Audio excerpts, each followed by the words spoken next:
अथ पञ्चषष्टितमः सर्गः ब्रह्मर्षित्वप्राप्तिः। अथ हैमवतीं रामादिशं त्यक्त्वा महामुनिः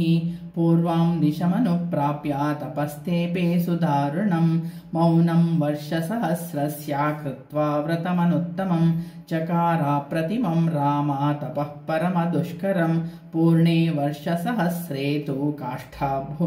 काष्ठभूतं महामुनिं विघ्नैर्बहुभिराधूतं क्रोधोऽनान्तरमाविशत् सकृत्वा निश्चयं रामा तप आतिष्ठदव्ययं तस्या वर्षसहस्रस्य व्रते पूर्णे महाव्रतः भोक्तुमारब्धवानन्नं तस्मिन् काले रघुत्तमा इन्द्रो द्विजातिर्भूत्वा तं सिद्धमन्नमुचमयाचत तस्मै दत्त्वा तदा सिद्धं सर्वं विप्राय निश्चितः निःशेषितेऽन्ये भगवान् न भुक्त्वैव महातपाः न किञ्चिदवदद्विप्रं मौनव्रतमथा स्थितः अथ वर्षसहस्रं वै मौनोच्छ्वासन्मुनिपुङ्गवः तस्यानुच्छ्वासमानस्य मूर्ध्नि धूमो व्यजायत त्रैलोक्यं येन सम्भ्रान्तम् आदीपितमिवाभवत् ततो देवास गन्धर्वाः पन्नगासुरराक्षसाः मोहितास्तेजसा तस्या तापसा मन्दराश्मयः कश्मलोपहताः सर्वे पितामहमथाब्रुवन् बहुभिः कारणैर्देव विश्वामित्रो महामुनिः लोभितः क्रोधितश्चैव तपसा चाभिवर्धते न ह्यस्या वृजिनं किञ्चित् दृश्यते सूक्ष्ममप्यथा न दीयते यदि त्वस्या मनसा यदभीप्सितं विनाशयति त्रैलोक्यं तपसा सचराचरं व्याकुलाश्चादिशः सर्वा न च किञ्चित् प्रकाशते सागराः क्षुभिताः सर्वे विशीर्यन्ते च पर्वताः प्रकम्पते च पृथिवी वायुर्वाती भृशाकुलः ब्रह्मन्न प्रतिजानीमो नास्तिको जायते जनः सम्मूढमिव त्रैलोक्यं सम्प्रक्षुभितमानसं भास्करो निष्प्रभश्चैव महर्षेस्तस्य तेजसा बुद्धिं न कुरुते यावन्नाशेदेव महामुनिः तावत् प्रसाद्यो भगवन्नग्निरूपो महाद्युतिः कालाग्निना यथा पूर्वं त्रैलोक्यं दह्यतेऽखिलं देवराज्यं चिकीर्षेता दीयतामस्य यन्मतं ततः सुरगणाः सर्वे पितामह पुरोगमाः विश्वामित्रं महात्मानं वाक्यं मधुरमब्रुवन् ब्रह्मर्षे स्वागतं तेस्तु तपसास्मां सुतोषिताः ब्रह्मण्यं तपसोघ्रेण प्राप्तवानसि कौशिक दीर्घमायुश्च ते ब्रह्मन् ददामि समरद्गुणः गणः स्वस्ति प्राप्नोहि भद्रन्ते गच्छ सौम्या यथा सुखं पितामहवचः श्रुत्वा सर्वेषां च दिवौकसां कृत्वा प्रणामं मुदितो व्याजहार महामुनिः ब्राह्मण्यं यदि ते प्राप्तं दीर्घमायुस्तथैव च ओङ्कारश्चावषट्कारो वेदाश्चावरयन्तु मां क्षत्रवेदविदां श्रेष्ठो ब्रह्मवेदविदामपि ब्रह्मपुत्रो वसिष्ठो माम् एवं वदतु देवताः यद्ययं परमः कामः कृतो यान्तो सुरर्षभाः ततः प्रसादितो देवैर्वसिष्ठो जपतां वरः सख्यं चकार ब्रह्मर्षिरेवमस्त्विति चाब्रवीत् ब्रह्मर्षित्वं न सन्देहः सर्वं सम्पत्स्यते तव इत्युक्त्वा देवताश्चापि सर्वा जग्मुर्यथागतं विश्वामित्रोऽपि धर्मात्मा लब्ध्वा ब्राह्मण्यमुत्तमं पूजयामास ब्रह्मर्षिं वसिष्ठं जपतां वरं कृतकामो महीं सर्वां चचारा तपसि स्थितः एवं त्वनेन ब्राह्मण्यं प्राप्तं राममहात्मना एष रामा मुनिश्रेष्ठा एष विग्रहवत्तपः एष धर्मः परो नित्यं वीर्यस्यैष परायणम् एवमुक्त्वा महातेजा विररामा द्विजोत्तमः शतानन्दवचः श्रुत्वा रामलक्ष्मणसन्निधौ जनकः प्राञ्जलिर्वाक्यम् उवाचा कुशिकात्मजम् धन्योऽस्म्यानुगृहीतोऽस्मि यस्य मे मुनिपुङ्गव यज्ञं काकुत्स्थसहितः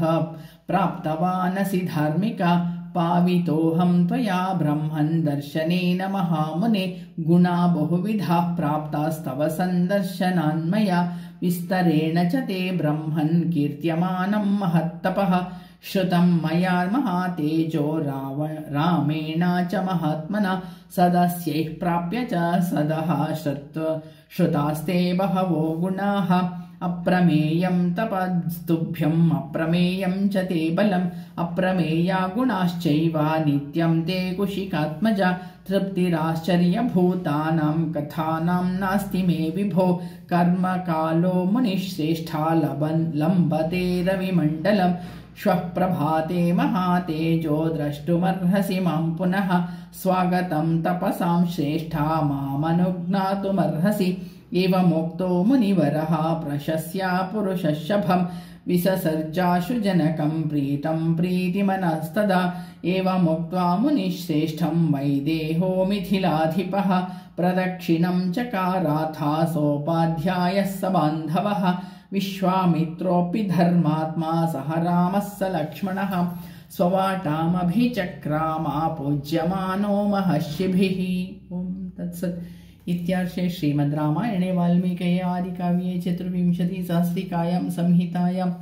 बालकाण्डे ब्रह्मर्षित्वप्राप्तिर्नाम पञ्चषष्टितमः सर्गः अथ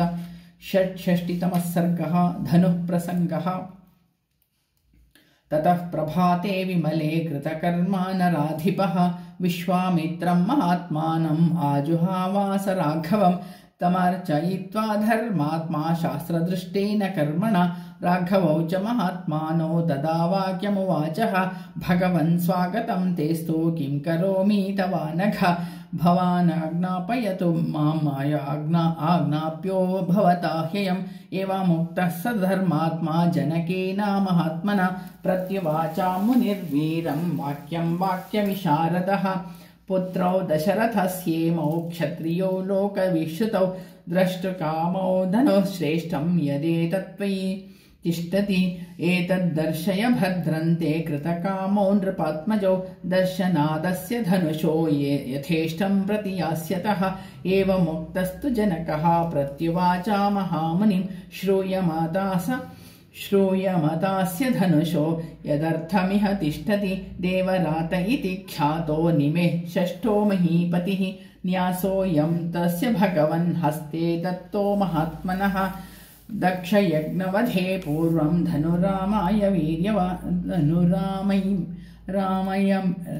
धनुरायम्य वीर्यवान् रुद्रस्तो त्रिदशान् रोषात् सलीलामिदमब्रवीत् यस्माद् भार्गतिनोर्भागं न कल्पयत मे सुराः वराङ्गाणि महार्हाणि धनुषा शातयामि वः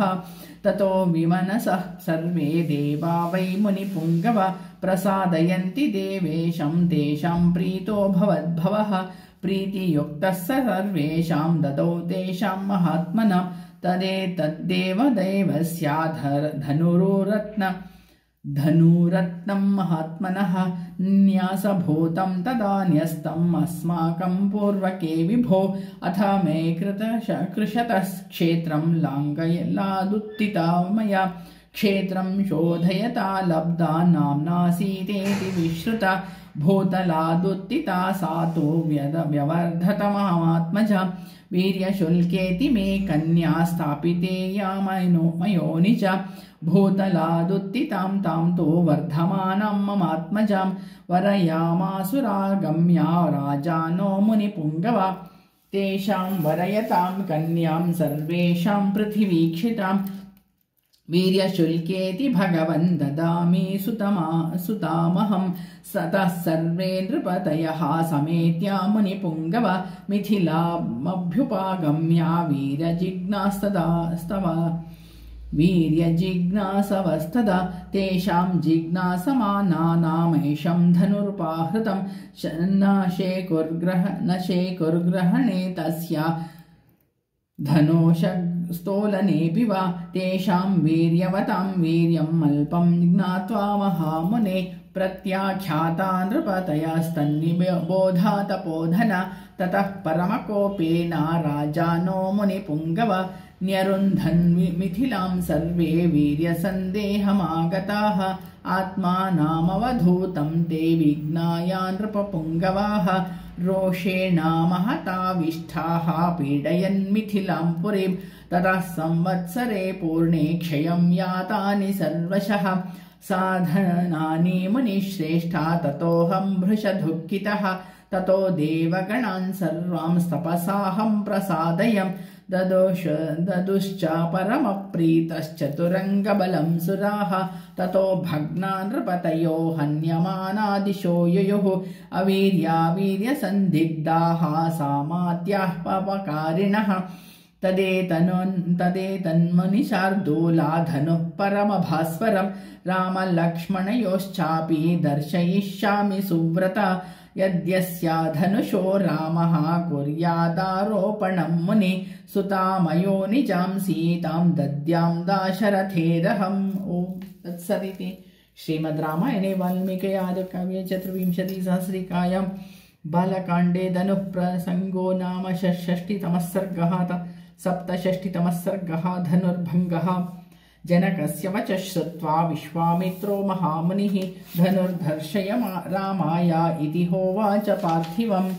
ततः स राजा जनकः सचिवान् व्यादिदेशः धनुरानीयतां दिव्यं गन्धमाल्यविभूषितं जनकेन समादिष्टाः सचिवः प्राविशन् पुरीं तद्धनुः पुरतः कृत्वा निर्जग्मः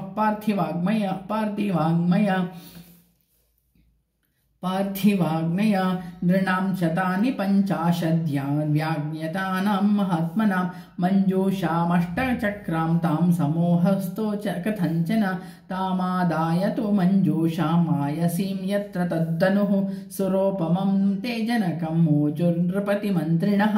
इदं धनुर्वरं राजन् पूजितं सर्वराजभिः मिथिलाधिपराजेन्द्रा दर्शनीयं यदीच्छसि तेषां नृपो वचः श्रुत्वा कृताञ्जलिरभाषत विश्वामित्रं महात्मानं तावुभौ रामलक्ष्मणौ इदं धनुर्वरं ब्रह्मं जनकैरभिपूजितं राजभिश्च महावीर्यैः अशक्यं पूरितं तदा नैतत् सुरगणाः सर्वे नासुरा न च राक्षसाः गन्धर्वयक्षप्रवराः सकिन्नरमहोरगाः क्व गतिर्मानुषं मानुषाणां च धनुषोऽस्या प्रपूरणे आरोपणे समायोगे वेपने तोलनेऽपि वा तदेतद्धनुषां श्रेष्ठं मानीतं मुनिपुङ्गव दर्शयेतन्महाभागा अनयो राजपुत्रयोः विश्वामित्रस्तु धर्मात्मा श्रुत्वा जनकभाषितं वत्स रामाधनुः पश्चात् इति राघवमब्रवीत् ब्रह्मर्षेर्वचनाद् रामो यत्र तिष्ठति तद्धनुः मञ्जूषां तामपावृत्या दृष्ट्वा धनुरथाब्रवीत् इदं धनुर्वरं ब्रह्मन् संस्पृशामीह पाणिना यत्नवांशा भविष्यामि तोलने पूरणेऽपि वा बाढमित्येव तं राजा मुनिश्चा समभाषत लीलया सा धनुर्मध्ये जग्राहावचनान् मुनेः पश्यतां द्विसहस्राणां बहूनां रघुनन्दनः आरोपयत् स धर्मात्मा सलीलामिव तद्धनुः आरोपयित्वा धर्मात्मा पूरयामास वीर्यवान् तद्भवञ्जन धनुर्मध्ये नरश्रेष्ठो महायशाः तस्य शब्दो महानासीन् निर्घाता समनिस्वनः भूमिकम्पश्च सुमहान् पर्वतस्येव दीर्यतः निपेतुश्च नराः सर्वे तेन शब्देन मोहिताः वर्जयित्वा मुनिवरं राजानं तौ च राघवौ प्रत्याश्वस्ते जनये तस्मिन् राजा विगतसाध्वसः उवाचा प्राञ्जलिर्वाक्यं वाक्यज्ञो मुनिपुङ्गवत् भगवन् दृष्टवीर्यो मे रामो दशरथात्मजः अत्यद्भुतमचिन्त्यं च न तर्कितमिदं मया जनकानां कुले कीर्तिम् आहरिष्यति मे सुता सीता भर्तारमासाद्या रामं दशरथात्मजं मम सत्या प्रतिज्ञा च वीर्यशुल्केति कौशिका सीता प्राणैर्बहुमता देया रामाय मे सुता भवतोऽनुमते ब्रह्मन् शीघ्रं गच्छन्तु मन्त्रिणः मम कौशिकभद्रन्ते अयोध्यां त्वरिता रथैः राजानं प्रश्रितैर्वाक्यैः आनयन्तु पुरं मम प्रदानं वीर्यशुल्कायाः कथयन्तु च सर्वशः मुनिगुप्तौ च काकुस्थौ कथयन्तु नृपाय वै प्रीयमाणं तु राजानम् आनयन्तु शीघ्रगाः कौशिकश्च तथेत्याह राजा चाभ्यास्य मन्त्रिणः अयोध्यां प्रेषयामास धर्मात्मा कृतशासनान् यथावृत्तं समाख्यातुम् आनेतुं च नृपं तदा तत्सत् इत्याख्ये श्रीमद् रामायणे वाल्मीकये आदिकाव्ये चतुर्विंशतिसहस्रिकायां संहितायां बालकाण्डे धनुर्भङ्गो नाम सप्तषष्टितमः सर्गः 68तमः सर्गः दशरथाह्वानं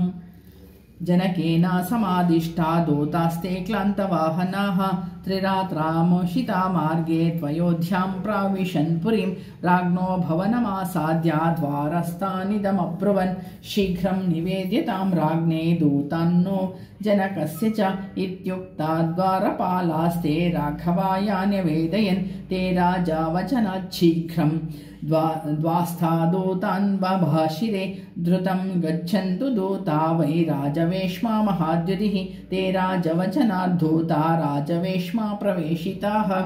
ददृशुर्देव संकाशं वृद्धं दशरथं नृपं बद्धाञ्जलिपुटाः सर्वे दूता विगतसाध्वसाः राजानं प्रयता वाक्यम् अब्रुवन् मधुराक्षरं मैथिलो जनको राजा साग्निहोत्र पुरस्कृतं कुशलं चाव्ययं चैव सोपाध्याय पुरोहितं मुहुर्मुहुर्मधुरया स्नेहसंयुक्तया गिरा जनकस्त्वं महाराजा पृच्छते स पुरःसरं पृष्ट्वा कुशलमव्यग्रं वैदेहो मिथिलाधिपः कौशिकानुमते वाक्यं भवन्तमिदमब्रवीत् पूर्वं प्रतिज्ञा विदिता वीर्यशुल्का महात्मजा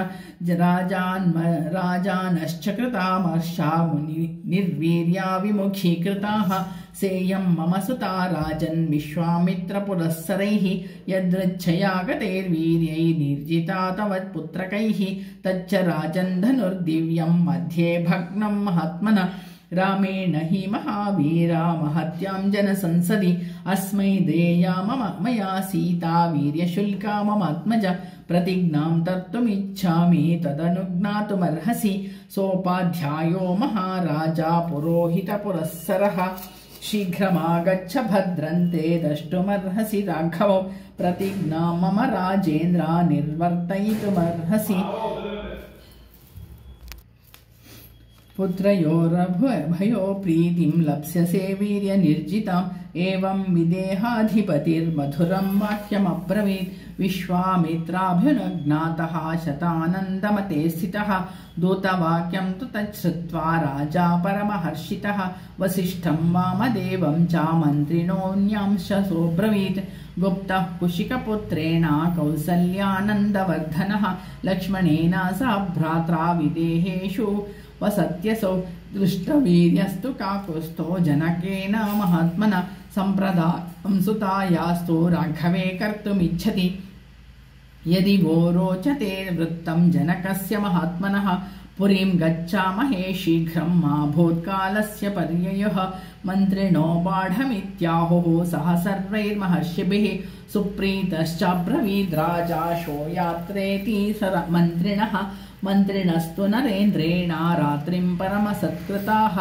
ओषः समुदिताः सर्वे गुणैः सर्वैः समन्विताः ओम तत्सत् इत्याश्रय श्रीमद् रामायणे वाल्मीकिये आदिकाव्ये चतुर्विंशतिसहस्रिकायां संहितायां बालकाण्डे दशरथाह्वानं नाम 68तमः सर्गः।